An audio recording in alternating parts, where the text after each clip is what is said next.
الرحمن الرحیم یا ایہا الناس قد جاءکم الرسول صدق اللہ العظیم۔ آؤ میرے دوستوں سرکار کی باتیں کرے،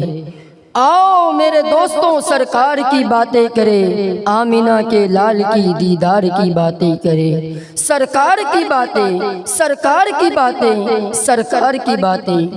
یا ایہا الناس قد جاءکم الرسول۔ میں قرآن مجید کا طالب علم ہوں، آپ کے دامن میں ایمان کی موتی قرآن سے رکھنے چلا ہوں بڑے مختصر وقت میں۔ اللہ فرماتے ہیں یا ایہا الناس، اے نسل انسانیت، یا ایہا الناس، آدم کے بیٹو، یا ایہا الناس، خود کو انسان کہلانے والو، یا ایہا الناس، انسانیت کا دعویٰ کرنے والو، اگر انسان ہو تو سنو، میں رب تم سے مخاطب ہوں۔ جی اللہ، کیا حکم ہے؟ اللہ فرماتے ہیں قد جاءکم الرسول، آ گیا، کم تمہارے پاس آ گیا، رسول آ گیا۔ اللہ رسول تو پہلے بھی آئے ہیں، آپ نے اس انداز میں بات تو نہیں کی۔ اللہ فرماتے ہیں میں نے یہ کب کہا کہ قد جاءکم رسول، رسول آیا؟ نہیں، قد جاءکم رسول نہیں، قد جاءکم الرسول، رسول نہیں، الرسول۔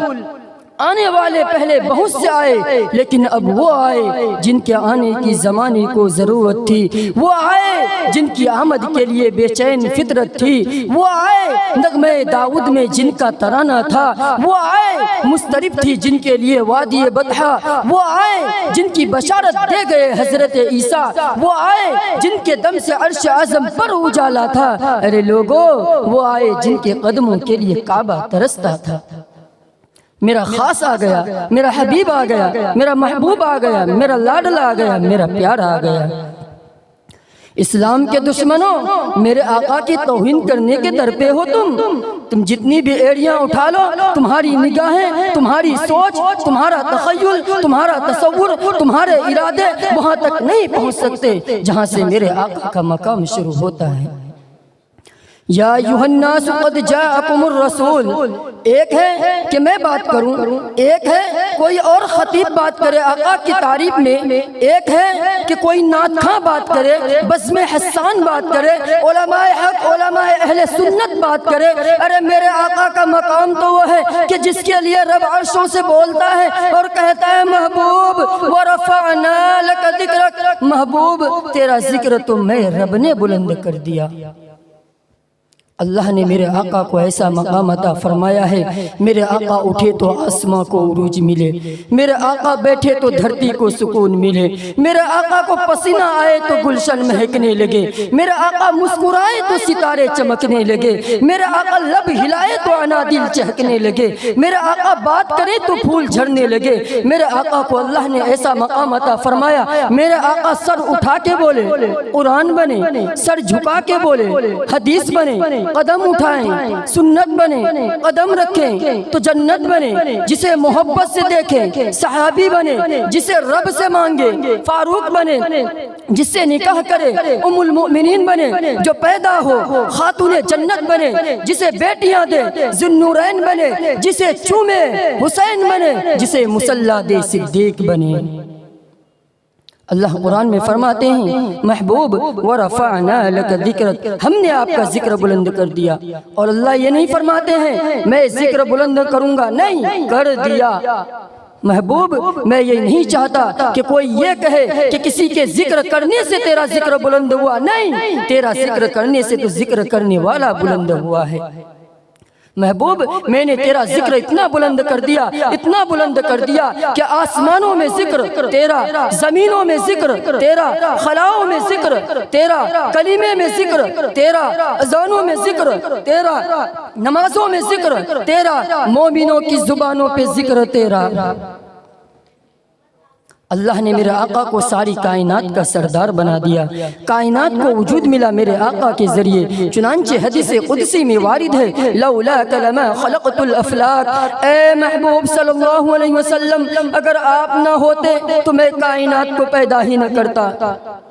یعنی اگر محسن انسانیت حضرت محمد صلی اللہ علیہ وسلم کو دنیا میں جلوہ افروز نہ ہونا ہوتا تو یہ جن و بشر، شمس و قمر، شجر و حجر، بحر و بر، سما و سمک، رفعت و پستی، خزاں و بہار، بیابان و مرغزار، نباتات و جمادات، جواہر و معدنیات، جنگل کے درندے، ہوا کے پرندے، غرض کائنات کی کسی چیز کا نام و نشان بھی نہ ہوتا۔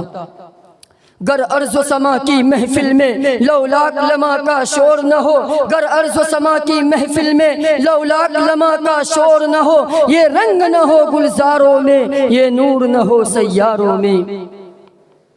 فخر موجودات، سرور کائنات، سید الاولین، محبوب رب العالمین صلی اللہ علیہ وسلم وہ ذات ستودہ صفات ہیں کہ جن کی خاطر کائنات ہست و بود کو وجود ملا، جن کی برکت سے انسانیت کو شعور ملا، جن کے گلے میں لولاک کا ہار پہنایا گیا، جن کے اسم گرامی سے جنتی درختوں کے ہر ورق کو زینت ملی، جن کے نام کی برکت سے سیدنا آدم علیہ السلام کی توبہ قبول ہوئی، جن کی برکت سے حضرت ابراہیم علیہ السلام کو سیادت کا تمغہ ملا، جن کا کلمہ حضرت سلیمان علیہ السلام کی انگوٹھی پر کندہ تھا، جن کے حسن و جمال کا پرتو حضرت یوسف علیہ السلام کو ملا، جن کے صبر کا نمونہ حضرت ایوب علیہ السلام کو ملا، جن کے قرب کا ایک لحظہ حضرت موسیٰ علیہ السلام کو مکالمات کی صورت میں ملا، جن کے مرتبے کا ایک حصہ حضرت ہارون علیہ السلام کو وزارت کی صورت میں ملا،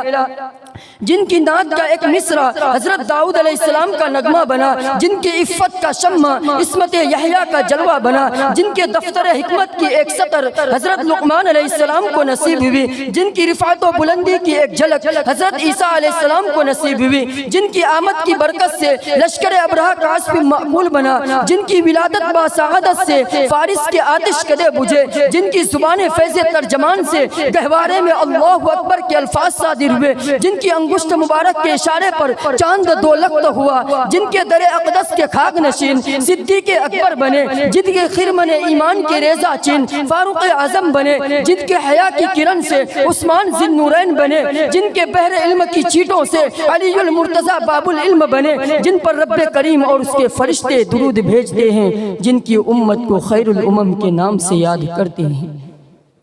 الغرض ان کا مقام و مرتبہ اتنا اعلیٰ و عرفہ ہے کہ اس تک کسی کی رسائی نہیں ہو سکتی ہے۔ محترم سامعین، ہم خوش قسمت ہیں کہ اللہ تعالیٰ نے اس عظیم نبی کی امت میں ہم کو پیدا کیا جن کا مختصر تذکرہ ابھی آپ حضرات کے سامنے کیا گیا، لہٰذا ہم کو چاہیے کہ ہم سب مل کر اس عظیم نبی سے سچی محبت پیدا کریں، ان کے طریقے کو اپنائیں اور ان پر مر مٹنے کو اپنی سعادت دارین سمجھیں۔ اللہ تعالیٰ ہم سب کو عاشقان رسول و محبان رسول بنائے، آمین یا رب العالمین، وآخر دعوانا الحمدللہ رب العالمین۔ محترم حضرت